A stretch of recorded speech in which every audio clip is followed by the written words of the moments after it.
الحمد لله رب العالمين والصلاة والسلام على سيدنا محمد وعلى آله وصحبه أجمعين وبعد.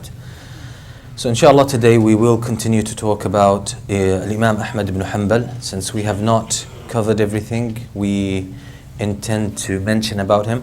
There is so much to be said about Imam Ahmed. His life, his contributions are probably one of the most documented. Being the latest of the four Imams in terms of time, his students have documented a lot of his heritage and a lot of his news. So, and obviously as you go, later in time, there was more documentation about everything. So that was an advantage for Imam Ahmed. So you have a lot of details about his life. There's something I thought of starting with. Since we are studying the lives of these great Imams, we should not take it as entertainment. In the sense, we should not just see this, okay, that's a beautiful story, a beautiful life, wonderful person, made some great contributions, let's enjoy the story, go back home feeling good about ourselves. I mean, that's a good thing, but to a certain extent. The title for this series, we said, لَقَدْ كَانَ فِي قَصَصِهِمْ عِبْرَةٌ لِأُولِي الْأَلْبَابِ. The ayah, the verse. Indeed, in their stories there are lessons for us to benefit from, to learn. And that's the main point behind this series. So the reason we are talking about these stories and about these personalities is there is a lot for us to learn. Because in their times, they faced trials, challenges that were not present at the time of the Prophet ﷺ or the time of the companions, or even the time of at-tabi'een. So Imam Ahmed at his time, there was a different challenge. Or a different number of challenges. So we should notice that these Imams have actually developed some tools in order to handle their current challenges. They developed sciences, they developed insights, they developed strength and knowledge that enabled them to charge head on those new ideas, philosophies, misconceptions, doubts, challenges that were facing the Muslims. So there was a lot of intellectual challenges at the time. During the Khilafah al-Abbasiyya or the Abbasid Caliphate, a lot of translations were taking place. So the Greek philosophy, a lot of the books were translated. And that's how the books of the Greek philosophers are still present today. They were lost in their original language. In the European languages, most of these books were actually lost. They were preserved by Muslims. And a lot of the books that you have today from Greek philosophers were translated back from Arabic into European languages. So they were preserved to a great extent in the Arabic language by Arab translators. This was thought to be a very active intellectual life, but it took a toll on the purity and the pristine nature of Islam itself. Because some of those who studied this philosophy and those contributions, they wanted to use them to understand Islam. So they took them as their springboard, as the frame through which they wanted to see and study Islam. And that led to a lot of problems, a lot of issues, specifically with Aqeedah. So this is why at the time of Imam Ahmed Ibn Hanbal, the fitna of khalq al-Quran, the statement that the Quran was a creation and was not merely the words of Allah, but was a creation. It reached a climax at that time, at the time of Imam Ahmed Ibn Hanbal. It had been there for about 100 years. It started around, during the life of Abu Hanifa, by the way, this issue came up. And it was merely an intellectual form of luxury. Some philosophers were thinking about this, presenting this, and they talked a lot about al-qadim wal-muhdath, about what is eternal and what is created, what came into existence, and what was timeless and what was bound by time, and so on and so forth. So they tried to understand Allah, and they tried to understand the words of Allah, the Quran, through this kind of philosophical parameter. So they applied these laws of philosophy, trying to understand Allah subhanahu wa ta'ala and His words. So that's why the confusion came about. So at the time of Abu Hanifa, for example, there was a big issue whether Quran was a creation or not. And some confusion happened with regards to Imam Abu Hanifa as well. So he was accused of saying, or of agreeing with the statement. But actually, with scrutiny, you would see that Imam Abu Hanifa himself did not agree with it. But he had a certain distinction. He made some kind of nuances in that understanding. Anyway, so around 100 years, a century later, during the time of Imam Ahmed, the later part of his life, this became a very big issue because the Muslim Khalifa Al-Ma'mun took this like to heart. He took this aqidah. He was mainly educated by Mu'tazila, by people coming from the Mu'tazili, who are extremely based, their principles are extremely based on philosophy. They call themselves aqlaniyun, people of the intellect, extreme intellect and logic. But actually, the scholars of Islam have shown the contradictions that they have within their own system. But anyway, so they have taken enough power with the Khilafah, and they themselves were the educators of Al-Ma'mun, and they won him over. So he believed in this aqidah, which is that the Quran was a creation, and he actually made some kind of a decree, some kind of a stipulation that everyone should be tested. So he sent to the police department in Baghdad, for example, to test each imam, each of the teachers. What do you say about the Quran? Do you agree the Quran is a creation? Do you agree? It was so blatant and so obvious. So that was the case. Now, going back to the point, you see that these imams were not just people who memorized hadith and remained disconnected from their environment, from the challenges of their time. Rather, they developed tools. They were very grounded in Islamic sciences, in hadith and Quran, and yet they were able to relate to what was happening in their time, and they were able to put everything in perspective. And that's what a lot of us Muslims are failing to do today. We're failing to do this. Why? Because we have a very traditional school of thought that wants to surround itself with walls and wants to protect everything it has, and it wants to disconnect from everything else. And this has alienated it and has made it to a great extent irrelevant, and it also has led to a great level of naivety in terms of dealing with modern arguments and accusations that are leveled at Islam and Muslims. So the children of the people who grew in this kind of school of thought, when they are exposed to the external world, when they go to school, to university, they hear some doubts, misconceptions, questions, challenges, issues about Islam that they have no clue about, and they are not equipped with any tool to be able to handle it. So it becomes a fitna for a great deal of them, and that's why we have today a phenomenon that is common among Muslims questioning their faith. Muslim youth questioning their faith, really doubting whether Allah is there or not, whether Islam is the truth or not, doubting the history of Islam, about the Prophet ﷺ, about the warfare in Islam, and about marital issues in Islam, and about a lot of these things. And they have no tools to deal with that. Why? Because we're trying to feel good about ourselves. We want to preserve what we have, which is good, but still we need another thing with that. So let's stay disconnected from everything else. We're going to just hold on to this. We're going to understand the world through this. We're going to force everyone to agree with this. If they don't, we disconnect from them, and that's it. The problem with this, as I said, it made us irrelevant to our times. We're unable to communicate. Oftentimes we're unable to communicate the message in a way that people can even relate to it. So we're creating some kind of intellectual island where we live in isolation. And this has led to a lot of misunderstanding on the other side as well. On the other extreme, you have Muslims who are watering Islam down, and they just want to understand Islam through the Western philosophy, the global philosophy today that is dominant in the world. So they want to judge Islam, they want to accept from Islam and reject from Islam based on what modern philosophy says. And modern philosophy has its pull and its power because it's a lived reality. You see it in the streets, you see it on TV, you see it on the web, on the internet, you see it in school, you see it in universities, you see it wherever you go. And when a philosophy is turned into a way of life, it becomes very powerful and very influential. And when you are immersed in it, when you live in it, you have a disadvantage against it. Why am I bringing all of these things? Is that what we need today is, alhamdulillah, I think the Muslim Ummah has done a very good job in preserving the pristine message of Islam, the beauty, the original, authentic message of Islam.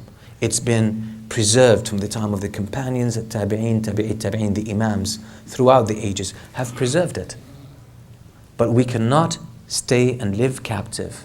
We cannot stay captive to something that was meant, like a lot of the arguments that we have in Aqeedah today, that are being taught to general people, general masses. These were designed in response to, for example, the Mu'tazila, were designed in response to the Asha'ira, to the Maturidiyya, were designed in response to certain, issues, or certain, I would say, inaccurate approaches to Aqeedah, or wrong approaches to Aqeedah. So these were dominant at the time. So this is why they needed to be addressed. This is why you find, for example, Ibn Taymiyyah, Ibn al-Qayyim, they've actually gone into philosophy after being very well established in Islamic sciences. They've gone into philosophy, and they are using the same terminology that these people use in order to show the futility and the weakness of their own arguments. You can go as far as this if you have a very strong grounding when it comes to Islamic sciences. But it shows you that the scholars, Muslim scholars, at each time, every time in our ummah, they have been relevant to whatever challenges were at their time. But it seems that the Muslim ummah is going through a very down time, hibernation, some kind of hibernation. And we think our job today is just to stay true to what we have and not develop tools, authentic tools, to be able to deal with the challenges we're facing today. So we're falling short there. And we think that's all what we need to do. But we are paying from our own youth losing their faith. We're paying from our own brothers and sisters questioning some of important, clear-cut issues about Islam. Because Muslims, whether you like it or not, have this exposure to this Western philosophy, Western lifestyle. They're exposed to it every day.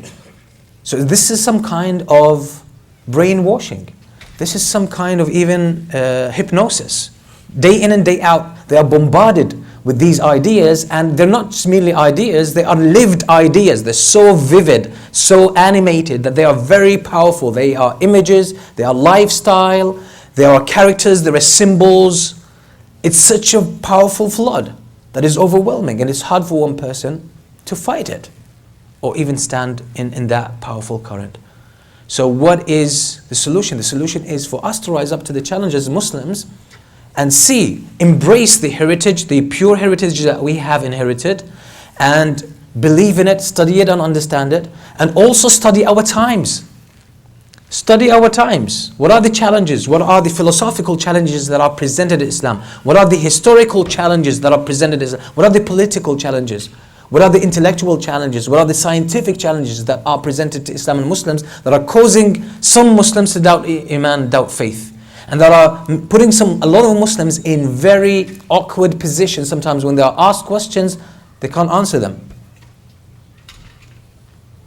I mention examples that I come face to face with on a daily basis. So I hope maybe some of the brothers are here. I hope they don't get offended. A few times in my halaqahs, in my classes, I do mention things that I've witnessed with my own eyes, I heard with my own ears, or I've come across, I've experienced firsthand. Sometimes people feel offended. I don't mention names, but I'm mentioning cases. And the reason is we want to deal with reality. We can talk nice all day, but that's not going to help us. We need to call a spade a spade. We need to look at the challenges we're going through. Because if we do not wake up to the challenges, if we keep putting our heads in the sand and feeling good about ourselves, you come to the masjid, you see Muslims, you experience, people praying, Muslims, women are covered, children know Allah, you hear words of the Quran, fine, alhamdulillah, but who knows that 10 years from now, the situation will be the same. Who knows?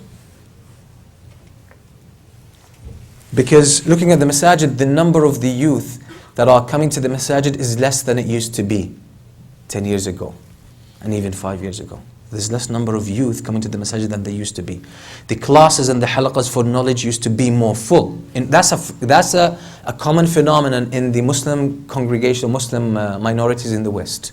Canada, US, UK, Australia, it's the same thing. Imams are saying the same thing. There are less people coming to classes. Less people want to learn more about Islam among the Muslims. And there is a challenge to their identity and to their faith. There are people doubting their faith. There are Muslims leaving Islam. This is an issue we have, it's a red flag. And we have to address it. So if we just keep talking nicely and feeling good about ourselves, we don't know what's happening and we will be shocked. And then it might be too late for us to do anything to change it. So there are expectations that if there's not enough youth coming to the masajid and they're all drawn into different institutions, different orientations, and different activities, the huge number of masajid that we are buying, they need a congregation, right? So if there's no congregation, what are these masajid going to do? And these masajid depend on the funding of the community. If there's no community, what are these masajid going to do? Is it going to end up where Muslims are going to start selling masajid like churches are being sold? Because there's no congregation? These are serious issues we need to consider. Don't feel good about, okay, you have 10 friends that are practicing, alhamdulillah. Look at the bigger reality. Look at the bigger reality. How many Muslims are not coming to the masjid? Don't pray even Jum'ah. How many? How many people are compromising on their deen? And it's not only the misconceptions, now there's more pressure. There's more pressure. You used to walk in Toronto with your thawb, a woman walking with her hijab, no issues in Toronto. But now walk around and you see the weird looks at you. Everywhere you go, you don't feel comfortable. You get on the subway, you get on the bus, you see weird looks. Why are you dressed up like this? People are saying it with their eyes. They don't have probably the audacity to verbalize it and attack you, but people are saying it with their eyes. What's this? Why are you so different? And the whole thing that's in the media goes through their minds. So things are changing. Things are changing. And if we do not rise up to the challenge, we will regret it. We will regret it. We have to. So these imams, as you see, we mentioned, for example, with Imam Abu Hanifa, rahimahullah, the knowledge was less systematic. So there were imams teaching and people were going to so many teachers here and there and they were learning from this and that. But Imam Abu Hanifa, he developed a very profound understanding and structure around his own knowledge that it became a school of thought. That a lot of his students sufficed themselves with Imam Abu Hanifa. That his knowledge was enough, his system was enough for them to have a complete system of relating to Sharia and understanding the words of Allah and the words of the Prophet ﷺ. And that gave him the power and the influence. The Imam Malik, his focus on hadith and his understanding of hadith and his meticulous attention to details when it comes to the sunnah of the Prophet ﷺ and amal ahl al-Madinah, what the companions were upon in Medina, and documenting this and showing this through his, embodying this through his character, was such a profound influence on people that he became a great imam. He became a school of thought. Imam al-Shafi'i, he noticed the divide between ahl al-Ra'i, ahl al-Hadith. Two divergent schools of thought. These are focused so much on understanding things and building mental structures. The other one is so literalist and focused on the words of the hadith, sometimes to the negligence of the wisdoms and the meanings behind them. So Imam Shafi'i realized these are going to an extreme, these are going to an extreme, but the truth is somewhere in the middle. We need both. You have truth with you, you have truth with you, and these two truths do not have to be divergent. They can be together, they can exist together, and that's actually the perfect formula, and that's what Imam Shafi'i did. So he came up with these sciences like usul al-fiqh and even usul al-hadith. Imam Shafi'i is considered to be the founder of usul al-fiqh and usul al-hadith, mustalah al-hadith. His book al-Risala is a book on both. He's considered to be the founder of both. So the scholars of hadith consider the first book ever to be written on usul al-hadith or the mustalah of hadith is al-Risala by Imam Shafi'i. The scholars of usul al-fiqh, they consider the first book to be written on their science, al-Risala, the same book. So Imam Shafi'i came up with something that solved a lot of problems for people in relating to the book of Allah, the sunnah of the Prophet ﷺ, and how to relate to it. Imam Ahmed himself, he took that to the next level when he made it a point to try to collect everything that came from the Prophet ﷺ. Everything, literally everything. So he traveled to so many cities and so many countries, and he documented each hadith he studied. And he went to all the known scholars who had hadith, and he took their hadith from them and he documented them. He documented them. Everything, all the hadith, with all the narrations, with all the wordings, with all the roots of narration, everything. He documented that and he had it in his memory and in his books. And then he built his fiqh based on this rich textual material. And he was very well informed of the opinions of the scholars behind him, before him. So he managed to build a very powerful system of hadith and fiqh that is compatible, that is integral, practical, clear and systematic. That's the excellence of Imam Ahmed. And yet in Aqeedah he had a powerful contribution, and that was a gift, I believe, a gift given to him by Allah subhanahu wa ta'ala when that predicament or that test of the issue of Khalq al-Quran became very prominent, and almost all the scholars of Ahl Sunnah gave in. Why? To protect their souls and themselves. They gave in and they said a false statement. They said that in public. Why? To save their own souls, save their own life. For them, they saw that as a necessity. So some of the historians at that time, they said, كل الأئمة كل العلماء قالوا أو قبلوا القول بخلق القرآن ضرورة إلا أربعة. So the imams at the time, the scholars, they gave in. They said, yeah, this is a statement they believe it's kufr, but they said it. Why? Because they feared for their lives, except for 4 imams. Among them is Imam Ahmed. And those 4 imams, 2 of them gave in late, afterwards they just gave in. They couldn't take the torture anymore. Then there was Imam Ahmed and another one. The other one died, Muhammad ibn Nuh died, and Imam Ahmed survived. So it was Imam Ahmed. He maintained that. And he preserved that. And he sacrificed his life for that, but Allah subhanahu wa ta'ala preserved him. To stand in challenge and defiance to this kind of false testimony, false aqeedah, false understanding. That's based on a faulty logic of al-Mu'tazila, trying to understand the Quran like this. So each one of those imams were relevant. So Imam Ahmed wasn't ignorant. If he were ignorant, he would say, oh, okay, this statement, maybe it's right, maybe it's wrong. No, but he understood what it meant. You don't find in the Quran or the Hadith whether the Quran is a creation or not a creation. It's not even mentioned, because there's no need even to go there. But these Mu'tazila, there was so much into their minds, in their heads, so they actually, what they did, they started to try to analyze everything mathematically, in angles and boxes and so on. But that's how not you relate to things. Allah subhanahu wa ta'ala says, يَا أَيُّهَا الَّذِينَ آمَنُوا لَا تَسْأَلُوا عَنْ أَشْيَاءَ إِن تُبْدَ لَكُمْ تَسُؤْكُمْ. O you who believe, don't ask about things that when they are revealed to you, they would offend you, or they would cause you harm. And that's why the Prophet ﷺ says, in the authentic hadith, إِنَّ اللَّهَ كَرِهَ لَكُمْ قِيلَ وَقَالَ وَكَثْرَةَ السُّؤَالِ. Allah hates for you so much talk. Chat, talk about everything. What do you mean by this? What's this? What did he say? What did she say? Oh, that he said. What does he mean by that? Oh, there's a word like this. There's a word. Don't be so obsessive with this. وَكَثْرَةَ السُّؤَالِ, and excessive asking. Asking about everything. There's the paper notes that we have. They say there is gelatin in it. There is animal fat in it. There is pork fat in it. Oh, is it haram to use it? Is it haram to? Come on, don't get there. Don't get there. Don't get there. This kind of obsession with all of these details. That's why the Prophet ﷺ says, إِنَّ مِنْ أَشَدِّ النَّاسِ مَقْتًا عِنْدَ اللَّهِ. One of the people that Allah hates the most. إِنَّ مِنْ أَشَدِّ النَّاسِ مَقْتًا عِنْدَ اللَّهِ رَجُلٌ سَأَلَ عَنْ شَيْءٍ سَكَتَ اللَّهُ عَنْهُ. A man or a person who asks about something that Allah did not make any judgment about, whether it's halal or haram, Allah just left it open. سأل عن شيء سكت الله عنه فحرم لأجل مسألته. So this thing was made haram because he asked about it.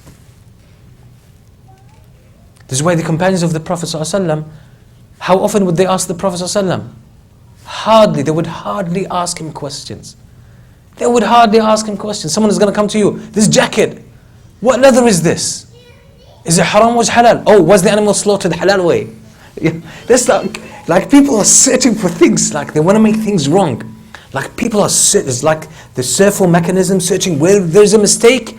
Wow, that's it, they're going to jump on it, and they love it when they find a mistake, when they find something wrong. I've done a great contribution, I found something wrong. This attitude is not Islamic at all. It's not Islamic at all. So, what we have now, people are obsessed with all of these small things. These small things. I want to go back again to the why I started this whole kind of, it's some kind of ranting, I understand, but I think it's important, is what I've seen in our community. Some people with good initiative, like they had some kind of conversation with some Christian congregation, a church congregation, and those guys in the church, they said, why don't you come and tell us about Islam? We're going to give you a platform. Talk to our congregation about Islam. And these brothers in their, well-meaning hearts, they said, well, that's good, why not?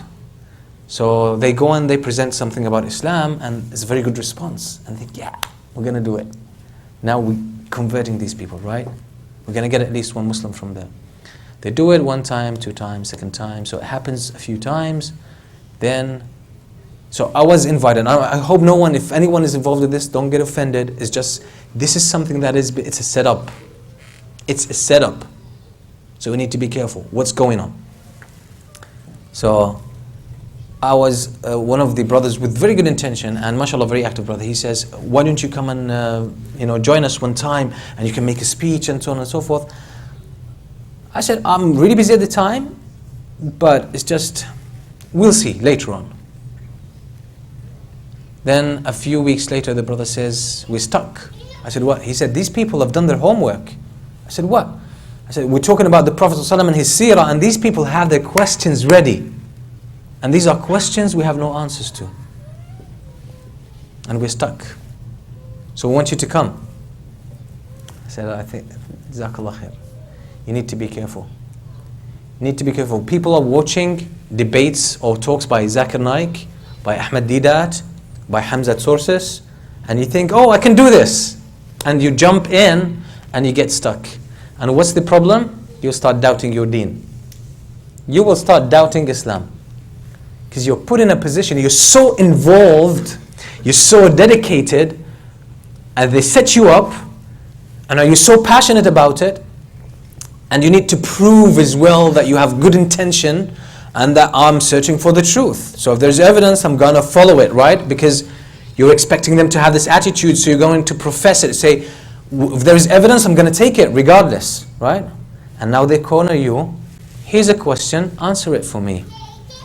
What about all these wars? What about concubines?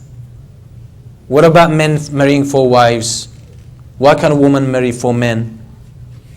Where is equality? Where is women's rights? What about this man being killed in this situation? What about this incident in Sahih Bukhari? What about this man marrying this woman? What about this age and that age, right? Okay, you said you want to follow evidence. Go ahead. You're not. And you're stuck now. It's a very difficult situation. Morally, in terms of faith, intellectually, you're stuck because you've been set up.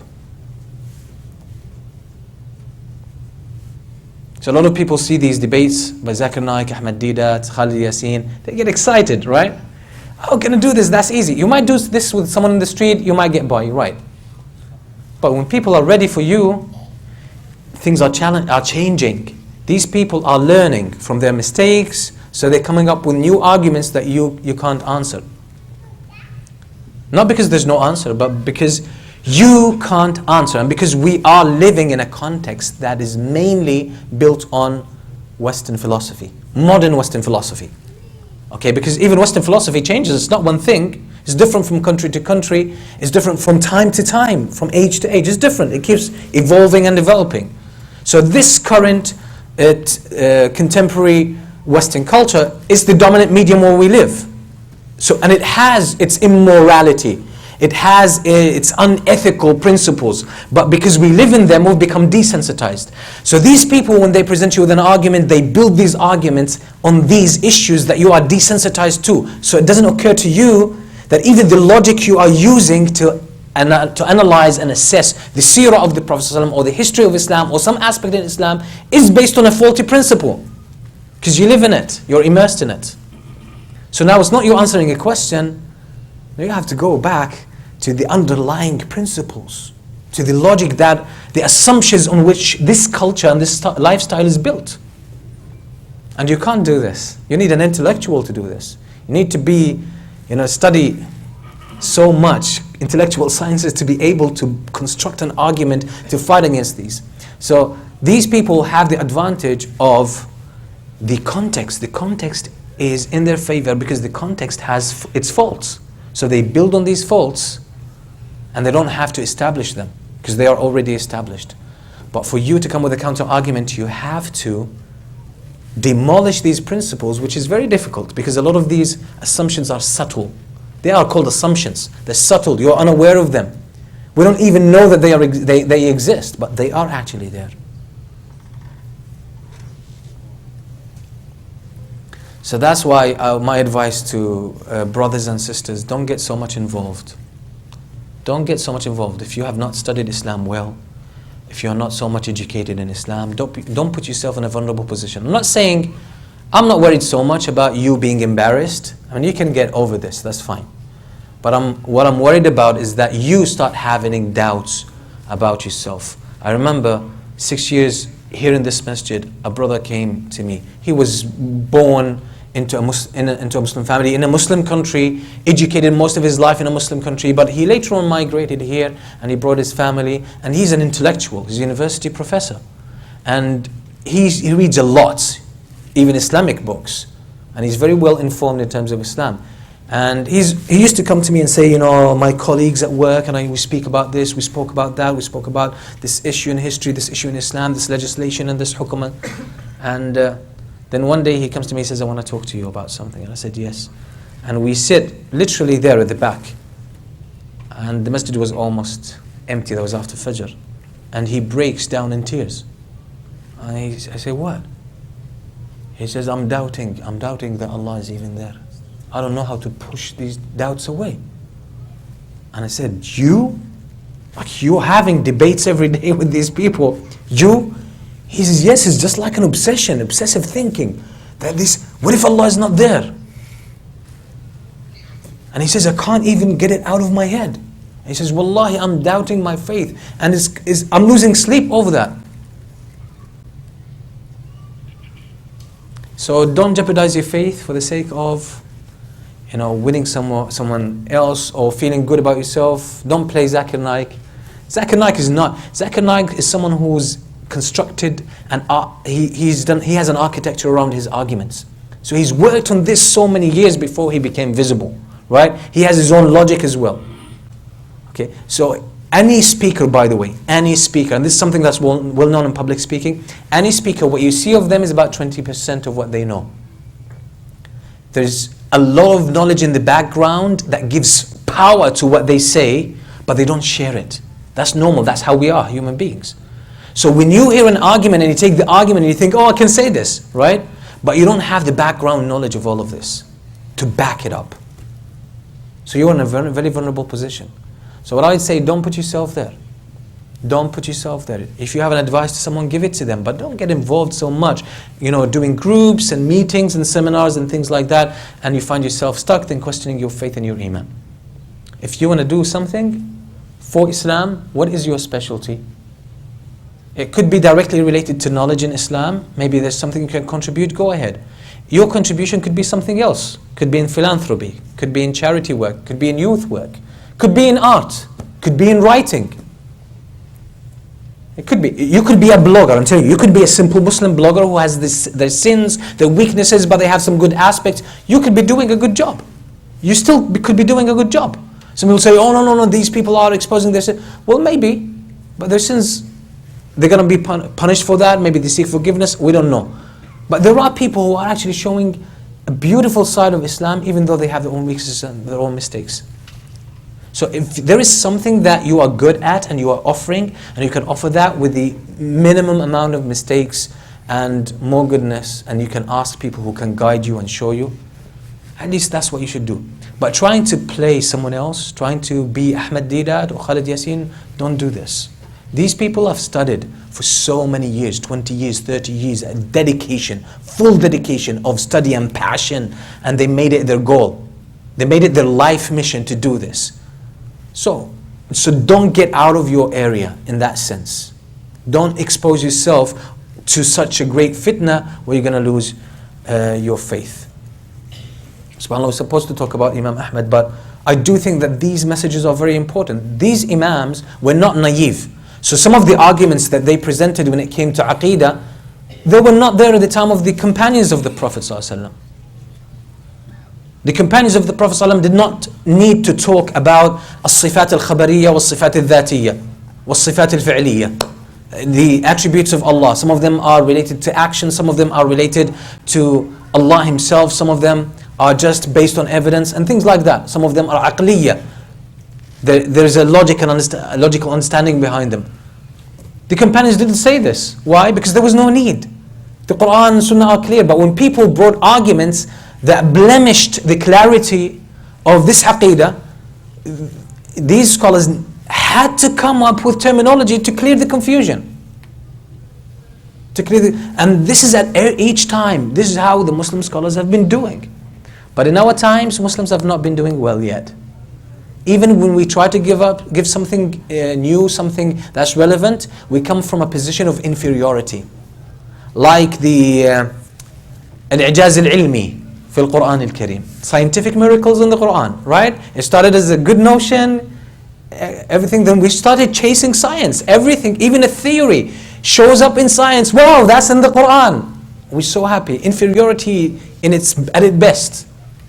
We're chasing after what scientists say, whether we check it's true or not, and we jump in there and saying, yeah, that's in the Quran, that's in the Quran, that's in the Quran. We're happy, we're cheering ourselves up. What happens 20 years later? This theory, there's a serious flaw with it. Where are Muslims? I remember when I was very excited when I read this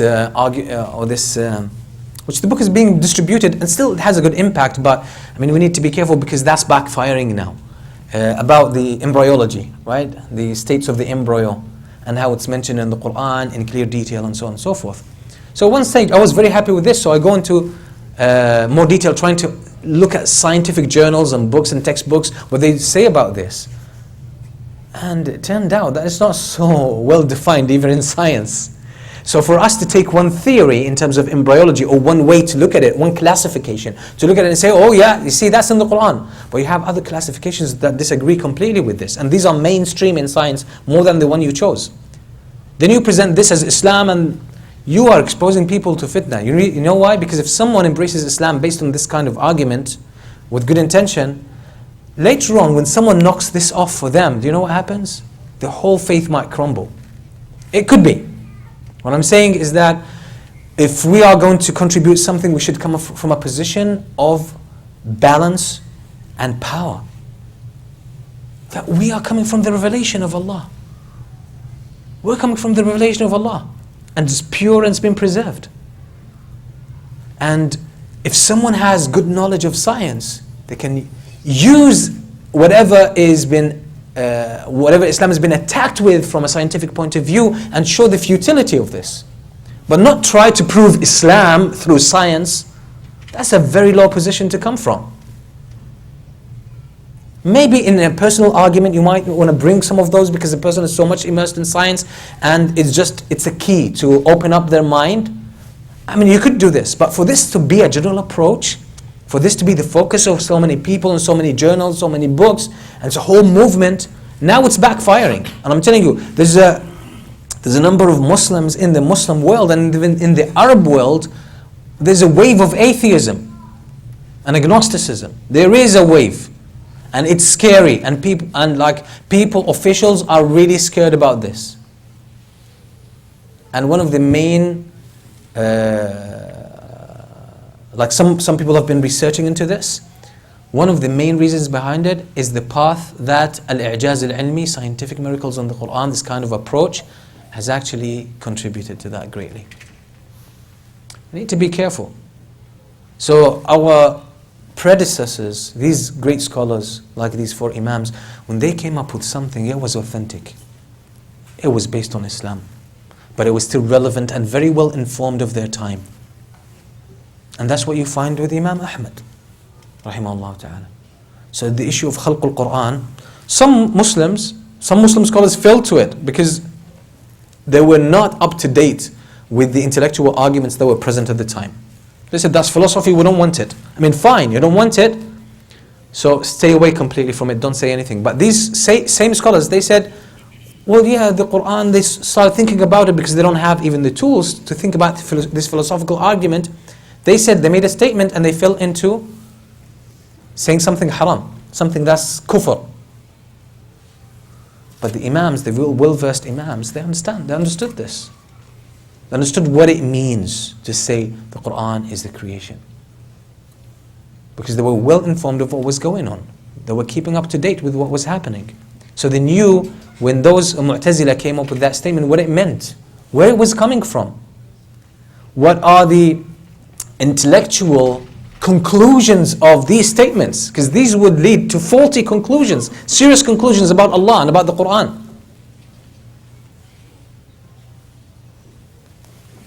So these Imams were, as I said, up to date, and they were very well established in their sciences, so they were able to handle these situations. We Muslims are supposed to be able to handle that. We can't stay outdated. If we want to deal with them, if you don't want to deal with them and you want to be safe, that's perfectly fine. Perfectly fine. But don't impose this on your children, because your children are going to have a different set of challenges than you. You can lock yourself up. You can say, I don't want to have an online life even. I don't want to do this. I don't want even a laptop or a smartphone. That's fine for you. You can survive if you're in your 40s, in your 50s. It's like 20, 30 years you're going to stay here. You can do. You can get your children to do things for you. But your children, that's their daily life. Most of the work that we do is done online now. Most of the projects that we do are done online. Most of our communication is online. Most of life is happening online. So you have to equip them, at least, so you have to give them some kind of exposure to people who can educate them, who can teach them, who can help them out. If you don't find teachers, maybe you want to think of relocating instead of leaving your children vulnerable. And there is a shortage of people who are able to relate. And there are people who have their own business, is just, they're sitting there, they're putting their heads in the sand, they're reading Muslim books that are authentic and that are true and that are good, but they're limiting themselves to these books that were written 1,000 years ago. And they say that's what we have to deal with. And these people live in denial to the immediate reality that we're dealing with. And they want to force this on everyone. Anyone who does not take that kind of perspective, anyone who says, no, there is a new reality that we have to deal with, otherwise we'll be far behind and we will lose our younger generations. And we'll use a lot of the people who are not so much practicing, they're not so much knowledge oriented, but they are intellectuals, they are educated, they have this exposure, they need some help from experts. We can't let them down. So we need to come up with arguments that are authentic, but that are relevant. And then you have these people who are sitting, whose heads are in the sand, they're just shooting at these guys. Oh, that's wrong. Oh, you're a sellout. Or you're compromising on your religion. Or you're this and you're that. And they're just speaking from their ivory tower on things, because if these people, if you put them in a position where they are faced with any of these arguments, they are defenseless. They can't do anything. But obviously, they live in this kind of cage where they have caged themselves, and they live in denial to reality, and they can feel the king of that cage. And that's it. They live in their own small reality. And they want to force this on everyone else. The times that we're going through are not easy. Things are going to be challenging. So you're having intellectual arguments. You're having ethical arguments. You're having social issues and pressures. You're having political issues. You're having theological, religious questions and challenges that if we are not able to deal with, we'll be swamped. We'll be overwhelmed. And our Imams never did this. They never said, okay, the companions, we have hadith and we have Quran, and we just recite hadith and we teach hadith and we recite Quran and that's it. No, they looked at these arguments. What are these people saying? They're saying the Quran is created. What does that mean? People understand this kind of philosophy. What does it mean? This is the statement. Intellectually, it means this. This is the conclusions, logical conclusions of this. They test it out. They look at it. They study it. That's wrong. So what do? We fight it back. We write about it. We establish, arguments, very well built arguments around it that are authentic in order to repel the falsehood. And that's it. That's how the Imams have always done. This is why the Imams wrote books on Aqidah. Why would you write a book on Aqidah when the Aqidah is in the Quran and the Sunnah? Why would Ibn Taymiyyah write Al-Aqidah Al-Wasitiyya? Why would Al-Tahawi write Al-Aqidah Al-Tahawiyya? Why would Imam Muhammad Ibn Abdul Wahhab write Kitab Al-Tawheed? It's in the Quran and the Sunnah. Why? In response to something new. In response to something new. You have the Quran, you have the Sunnah, but when there is a new argument, it creates a new context, and that new context becomes misleading. People are unable to relate to the authentic sources. So what do you need to do? Create a counter context, counter argument that is relevant, that is able to charge that current argument and push it away, so people will still have access to the original sources. That's it. That's it. But you want to use still a language that was used 400 years ago to be able to repel language that's been developed 5 years ago by devils. Devils working 24/7 to get some kind of arguments and circulate them.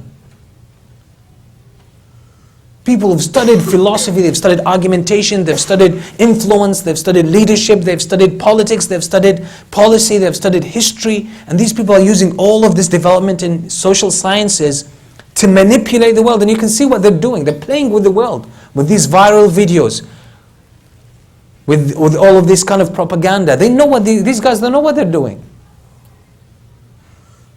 I mean, with naivety, you can't face them.